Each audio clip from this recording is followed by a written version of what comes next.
Welcome to health and care tips in Urdu.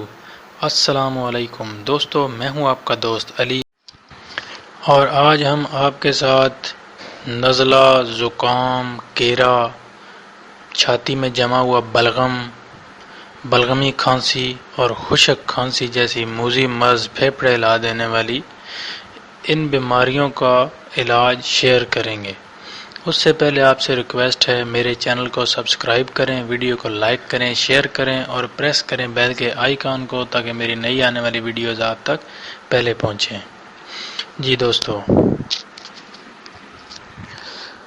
سردیوں کی آمد ہے، ان قریب سردیاں آنے والی ہیں، بس کچھ ہی ڈیڑھ دو مہینے تقریباً رہ گئے ہیں، اس کے بعد پھر سردیاں آ جائیں گی۔ سردیوں میں اکثر ہوتا یہ ہے کہ ہمارے بزرگوں کے لیے کافی مسائل پیدا ہو جاتے ہیں، خاص کر چھاتی میں ریشہ ہوتا ہے، بلغم ہو جاتا ہے، جس سے بڑی تکلیف ہوتی ہے اور سخت کھانسی لگ جاتی ہے۔ اور انشاءاللہ ان تمام مسائل کے لیے ایک نسخہ میرے پاس ہے جو بہت ہی کارآمد ہے اور آزمایا ہوا ہے۔ سبز خشک ریڑھ آپ نے لینی ہے 100 گرام، اس کو 1 کلو پانی میں رات کو بھگو کے رکھ دینا ہے، اور دوسرے دن جب بھی آپ کو ٹائم ملے ریڑھ کو نکال کے نچڑنے کے لیے رکھ دینا ہے۔ خشک نہیں ہونے دینی، بس نچڑ جائے، اس سے پانی سارا نکل جائے، اور اس کے چھلکے اتار لینے ہیں، گٹھلی کو پھینک دینا ہے، اور جو سبز ریڑھ کے چھلکے ہیں ان کو دیسی گھی میں، تھوڑا سا دیسی گھی لے کے اسے کڑھائی میں گرم کر لیں اور جلا لیں چھلکوں کو۔ چھلکے بالکل آگ کی طرح جلانے نہیں ہیں، ان کو بس سرخ کرنا ہے، تاکہ وہ جب آپ پیسیں ان کو تو چیڑ نہ بنیں، لیس نہ دیں۔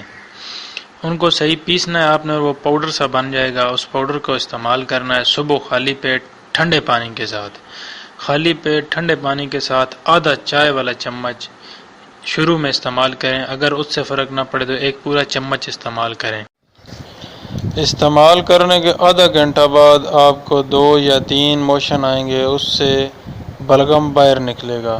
یہ جب تک آپ کا بلغم اندر سے اچھی طرح ختم نہ ہو جائے اسے استعمال کرتے رہیں، انشاءاللہ اس سے افاقہ ہوگا۔ اور جن کو کھانسی ہے، چاہے کسی قسم کی بھی ہے، وہ رات کو موٹی الائچی جو گرم مسالے میں ہوتی ہے، وہ موٹی الائچی آگ میں اچھی طرح بھون لیں، اس کو باہر والی اس کی جلد جل جائے گی، اور پھر اس کے اندر سے دانے نکال کے ان دانوں کو چبا کے کھا لیں، انشاءاللہ کھانسی جس قسم کی بھی ہوگی وہ ختم ہو جائے گی۔ بہت جلد ایک نئی ویڈیو کے ساتھ آپ کی خدمت میں حاضر ہوں گے، تب تک کے لیے اللہ حافظ۔